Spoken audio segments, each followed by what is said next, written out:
अच्छे से पढ़ रहे होंगे। तो दोस्तों आज की इस वीडियो के अंदर हम आपकी एक और बहुत ही इम्पोर्टेंट पोएम करने जा रहे हैं, जिस पोएम का नाम है रेन ऑन द रूफ। क्या नाम है? Rain on the roof. Class 9 की एक और मोस्ट इम्पोर्टेंट पोएम, बहुत इम्पोर्टेंट, मोस्ट इम्पोर्टेंट, कुछ भी कह सकते हैं आप, बहुत ही ज़्यादा इम्पोर्टेंट पोएम है। उसका आज हम line by line explanation, poetic devices, hard word meaning, एक वन स्टॉप लेक्चर है ये। ठीक है दोस्तों, एक वन स्टॉप सॉल्यूशन लेक्चर है आपका इस पोएम का। ठीक है दोस्तों, तो ये जो पोएम है इसका complete explanation, line by line explanation with उसके हार्ड वर्ड मीनिंग, विद उसके पोएटिक डिवाइसेस, सभी आपको इसी वीडियो के अंदर प्रोवाइड होगा। और हमने क्लास 9 की ही नहीं, 10 की भी काफ़ी सारी पोएम्स, क्या सारी ही पोएम हमने कंप्लीट करा दी हैं। जाके चेकआउट कर सकते हैं। अगर आपको कोई बड़ा बहन भाई है तो उसे आप शेयर कर सकते हैं। हमारी उस प्लेलिस्ट का लिंक डिस्क्रिप्शन बॉक्स के अंदर मिल जाएगा। क्लास 10 की मैंने हिंदी की भी सारी पोएम करा दी हैं, उनका भी लिंक डिस्क्रिप्शन बॉक्स के अंदर मिल जाएगा। क्लास 9 के भी काफ़ी सारी पोएम्स मैं करा रहा हूँ, उसकी भी प्लेलिस्ट का लिंक आपको डिस्क्रिप्शन बॉक्स के अंदर मिल जाएगा। आई होप आपको समझ में आ गया हो कैसे आपको बाकी सारी पोएम वगैरह को एक्सेस करना है। तो शुरू करते हैं आज के इस वीडियो को। उससे पहले एक बात आपको बता दूं कि ये जो पीडीएफ आपको स्क्रीन पे दिख रही है, शो हो रही है, वो हम अवेलेबल है हमारे टेलीग्राम चैनल का नाम है पढ़ाई विद फनी स्टडीज़। वहाँ पे जाके आप इस पीडीएफ को एक्सेस कर सकते हैं। तो स्टार्ट करते हैं आज की इस वीडियो को, लेट्स स्टार्ट। तो दोस्तों सबसे पहले वीडियो स्टार्ट करने से पहले हम आपको बताते हैं पोइट का नाम है कोएटस किन्नी। हमारे बेसिकली एक पॉपुलर पोइट हैं, उन्हों का ही पोएम है। इस पोएम को आज हम पढ़ेंगे। ठीक है दोस्तों, कोएटस किन्नी इस पोएम के पोइट का नाम है। पोइट का नाम आपको याद होना चाहिए, मस्ट है। ठीक है दोस्तों, और अब शुरू करते हैं line by line explanation. When the humid shadows hover all the starry spheres, यानी वो कहते हैं जब ये ह्यूमिड शैडो हमारा इस्तेमाल किया गया काले घने बादलों के लिए, तब वो कहते हैं कि जब तो दोस्तों जैसे कि आपको टाइटल्स पढ़ के, पहली बात तो मैं आपको इतना बताऊँ, टाइटल पढ़ के आपको इतना समझ में आ रहा होगा ना कि जब छत पर बारिश होती है तो ये उसके बारे में, जब छत पर बारिश होती है ना तो हमारे पॉइंट को कैसा लगता है, क्या फीलिंग्स आती है, क्या मेमोरीज वो रिकॉल करते हैं बारिश के टाइम पे, क्या एक्सपीरियंस वो करते हैं, सब चीज़ें इसके अंदर उन्होंने शेयर करी है। तो पढ़ते हैं पोएम को। तो वो कहते हैं when the humid shadows over all the starry spheres and the mentally darkness gently weaves in the rainy tears. तो वो कहते हैं जब बारिश से पहले काले घने बादल, काली गली घटा जो पूरे आसमान को, गोल आसमान को घेर लेती है और सारे में एक अंधेरा कर देती है और अलग से आंसू टाइप कतरे से टपकने लगते हैं, टीयर्स। ठीक है, what a bliss to press the pillow, और क्या मज़ा आता है जब हम तकिया लगा के आराम से अपने घर के नीचे पड़े होते हैं, घर के अंदर पड़े होते हैं, of a cottage chamber bed. ठीक है, एक बेड के ऊपर आराम से तकिया लगा के लेटे होते हैं, endlessly listening to the patter of the soft rain overhead, यानी जो छत पे साउंड हो रही होती है तो हम उसे आराम से सुनने होते हैं और आराम से मज़ा आता है, झंझनाहट की आवाज़ आ रही होती है, वो हमारे दिल को बहुत सुकून देती है।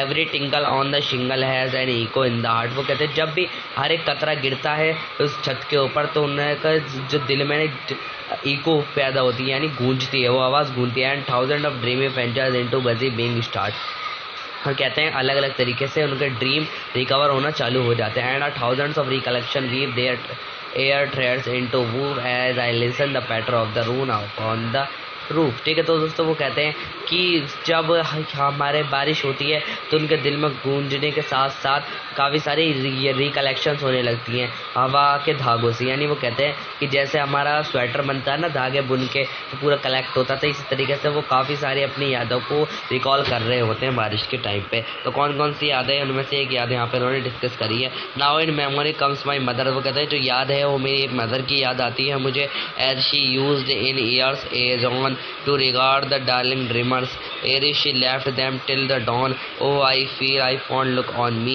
as I listen to the refrain which is played upon the shingles by the patter of the rain। तो दोस्तों इसके अंदर हमारे पॉइंट बताते हैं, इस पैरा के अंदर बेसिकली इन्होंने एक्सप्लेन करा है कि मुझे याद आती है अपनी मदर की, जब मैं रात को सोने जाता था वो मुझे मेरे रूम में छोड़ के जाती थी, तो वो जब मैं रात को सो रहा होता था तो उसके बीच में आके एक बार मुझे बड़े प्यार से चेक आउट करती थी कि मैं सही हूँ, सब कुछ ठीक ठाक है, तो वो चेक करती थी आके ठीक है। तो ये चीज़ वो चेक करती है, तो मुझे वो याद अभी तक उनकी याद आती है इस बारिश की बूंदों को सुनने के बाद। मुझे ऐसा लगता है उनका वो प्रेम और प्यार मेरे लिए स्नेह अभी भी है, ठीक है दोस्तों। तो ये चीज़ वो बताते हैं, वो कहते हैं ये जो रेफरेन है, ये जो कौन सा रेफरेन है, जो हमारा बारिश की बूंदों वाला रेफरेन है, वो उन्हें इस चीज़ की याद दिलाता है। आई होप आपको वीडियो एक्सप्लेनेशन समझ में आई है। इसके अंदर हमारे पॉइंट क्वार्टर्स कैनी हमारे बेसिकली अपना एक्सपीरियंस शेयर करते हैं किसका, जब बारिश होती है उनके घर की छत के ऊपर। अब थोड़े से हार्ड वर्ड मीनिंग के ऊपर बढ़ते हैं। टिंकली का मतलब होता है छोटे छोटे पुर्रे इनके कतर, ठीक है दोस्तों, छोटी छोटी आवाज़ें, ठीक है। शिंगल्स रेक्टेंगुलर वुडन टाइल्स, ठीक है। शिंगल्स के ऊपर यानी जब ऊपर अब छत के ऊपर टाइल्स होती है ना, उसके ऊपर आवाज़ जारी होती है, टक टक की आवाज़ आती है। तो वैसे वो weft the threads woven, woof यानी जो मतलब हमारे धागे, ठीक है, एक साथ जो बुने जाते हैं धागे, ठीक है दोस्तों, तो उसे कहते हैं woof. Array old poetic word of before, ठीक है, बिफोर से पहले जो इस्तेमाल करते थे हम ओल्ड पोएटिक वर्ड, उसे कहते हैं एरे। Refrain or repeated part of the song, ठीक है दोस्तों। ये repeated part of the song यानी जो बार बार साउंड रिपीटेड हो जैसे by the patter of the rain येलो है ना, इसी रेफरेन कहते हैं। लिस्ट और old poetic devices for list दोस्तों, लिस्ट जो यूज़ हुआ है ना इसके अंदर, list I list this reference, यानी जब मैंने ये सुना, सुनने के लिए यूज़ है यहाँ पे, बेसिकली लिसन के लिए लिस्ट यूज़ हुआ है, ठीक है दोस्तों। थोड़ा पोइटिक है, इसको पोइटिक ढंग देने के लिए, अंदाज देने के लिए हमारे पोइट ने ये चीज़ इसके अंदर करी है। आई होप आपको समझ में आ गया हो। अब बढ़ते हैं इनके पोइटिक डिवाइसेस की और। तो दोस्तों सबसे पहला पोएटिक डिवाइसेस की बात कर लेते हैं। तो हम पहला पोएटिक डिवाइस आपको बता रहे हैं मेटाफर। इसके अंदर मेटाफर 2-3 जगह इसके अंदर इस्तेमाल हुआ है। उससे पहले देखते हैं कहाँ कहाँ इस्तेमाल हुआ है। तो दोस्तों यहाँ पे जब मैंने बताया था ह्यूमिड शेडो यहाँ पे रेफर करती है, किसे रेफर करती है? ह्यूमिड शेडो हमारे रेफर करती हैं घने बादलों को, ठीक है दोस्तों, बादलों को हमारी ह्यूमिड शेडो रेफर करती हैं, ठीक है दोस्तों। मेटाफर क्या होता है आपको पता ही होगा, फिर भी मैं एक बार और एक्सप्लेन कर दूँ। जब भी कंपैरिजन हो रहा होता है, direct comparison without using of as and like, तो हमारा होता है मेटाफर, वहाँ पे पोएटिक डिवाइसेस। एंड आगे आपका यहाँ पे हो रहा है 1000 रिकलेक्शन वाले में। 1000 रिकलेक्शन वाले में क्यों? क्योंकि जो रिकलेक्शंस है ना, रिकलेक्शंस की हमारी पोइट की मेमोरीज को दर्शाती, किसकी मेमोरी को दर्शाती, ठीक है, मेमोरीज को, पास्ट मेमोरीज को। कौन सी मेमोरीज को? पास्ट मेमोरीज को। आई होप आपको समझ में आ गया। और दोस्तों एक इंपॉर्टेंट बात मैं आपको वीडियो के बीच में भी बता रहा हूँ। तो दोस्तों मैं क्या इंपॉर्टेंट बात बता रहा हूँ, आप क्लास 8 में हो, 6 में हो, 7 में हो, 5th में हो, चाहे 4th में भी हो, और चाहे आप 11th में हो, चाहे आप 12th में हो, चाहे आप CUT दे रहे हो, चाहे आपने कॉलेज पास आउट कर लिया, सबके लिए टेंस बहुत ही ज़्यादा इंपॉर्टेंट होता है। तो टेंस के लिए फुल फ्लैज कंप्लीट वीडियो मेरे इसी चैनल पे आने वाली है, बहुत जल्द वो वीडियो आएगी। तो दोस्तों वो जो वीडियो आने वाली है वो आपके लिए बहुत ज़्यादा इंपॉर्टेंट है, उस वीडियो को देखना। उसके अंदर मैंने सारे टेंस आपको बताए, सारे रूल्स बताए, टिप्स ट्रिक्स बताई है, मैजिक टेबल्स बताए, और 40+ लाइव क्वेश्चन उसके अंदर डिस्कशन कराया। उसी के साथ साथ ऑफलाइन के स्टूडेंट्स से अपने वहाँ पे डाउट सेशन भी आपका कंप्लीट कराया है, जिससे कि आपको कोई भी डाउट ना रहे। आई होप आपको समझ में आ गया हो क्या मैं आपको बताना चाह रहा हूँ। तो उस ऑफर का लाभ उठाओ, इसलिए चैनल को सब्सक्राइब कर लो अगर चैनल पर नए हो तो। और आगे बढ़ते हैं आपके वीडियो के, आपके पोएम के अंदर, ठीक है दोस्तों। तो मैंने बता दिया आपका क्या आपके लिए बहुत इंपॉर्टेंट कंटेंट आने वाला है चैनल। डार्लिंग ड्रीमर, देखो दोस्तों डार्लिंग ड्रीमर्स यहाँ पे जो उसकी मम्मी उसे प्रेम से देखती, तो इससे कंपेयर किया गया है। आई होप समझ में आ गया हो। नेक्स्ट पोएटिक डिवाइसेस की बात करते हैं। नेक्स्ट पोएटिक डिवाइस है आपका दोस्तों पर्सोनिफिकेशन। देखो दोस्तों यहाँ पे 2 जगह पर्सोनिफिकेशन इस्तेमाल हुआ है इन दोनों लाइनों के अंदर। मेलनकॉली डार्कनेस, मेलनकॉली का मतलब होता है सैड, और डार्कनेस कभी भी सैड नहीं हो सकती, ये एक ह्यूमन क्वालिटी है।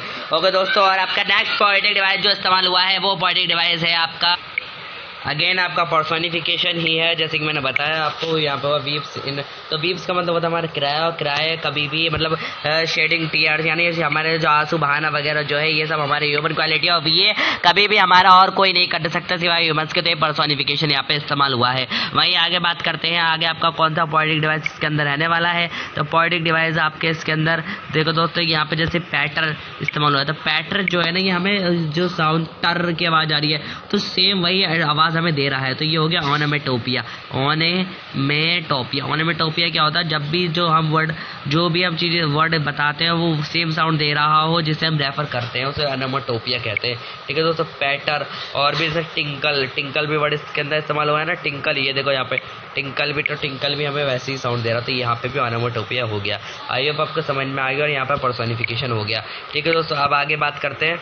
तो दोस्तों नेक्स्ट पोएटिक डिवाइस जो आता है वो है आपका जाना पहचाना पोएटिक डिवाइस और मोस्ट इंपॉर्टेंट पॉइंटिंग डिवाइस इसमें से एक जो है आपका एलिट्रेशन। दोस्तों देखो है एलिट्रेशन क्या होता है, जब भी हमारा कॉन्सोनेंट साउंड रिपीट हो रहा होता है किसी एक कॉन्जिक्यूटिव लाइन से कॉन्जिक्यूटिव वर्ड्स के अंदर, तो उसे हम एलिट्रेशन कहते हैं। तो यहाँ पे सबसे पहले हमारे ये ह्यूमिड होवर, यहाँ पे एच रिपीट हो रहा है, फिर इसके बाद ये स्टेरी स्फीयर से यहाँ पे एस रिपीट हो रहा है, फिर इसके बाद हमारा आगे बात कर लेते हैं। तो यहाँ पे हमारा ये कॉटेज चैम्बर यहाँ पे सी रिपीट हो रहा है, फिर ये लाइव लिसनिंग यहाँ पे एल रिपीट हो रहा है। फिर आपका नेक्स्ट आगे बात कर लेते हैं। तो आगे दोस्तों आपका आगे आगे आगे आगे देखो दोस्तों, देख लो 1000 रिकलेक्शन टी, देखो यहाँ पे टी थ्रेड्स वाला रिपीट हो रहा है। ठीक है दोस्तों, यहाँ पे बिजी बीइंग, यहाँ पे बी भी रिपीट हो रहा है। ठीक है, तो ये यहाँ पे सारे में एलिट्रेशन हो गया। यहाँ पे मैं लिख देता हूँ एलिट्रेशन हो गया, यहाँ पे एलिट्रेशन हो गया, आप नोट डाउन कर लीजिए, एलिट्रेशन हो गया। ठीक है दोस्तों, आप नोट डाउन कर लीजिए। और नीचे भी एलिट्रेशन है, उसके बारे में भी अभी हम बात करते हैं। तो यहाँ पे देखो दोस्तों, डार्लिंग ड्रीमर्स में, माई मदर्स में, डार्लिंग ड्रीमर्स में या कई जगह एलिट्रेशन आपका इस्तेमाल हुआ है। आई अब आपको समझ में आ गया हो। ठीक है दोस्तों, तो नेक्स्ट पॉइंटिंग डिवाइस की बात करें तो दोस्तों नेक्स्ट आपके बचती है खाली राइमिंग स्कीम।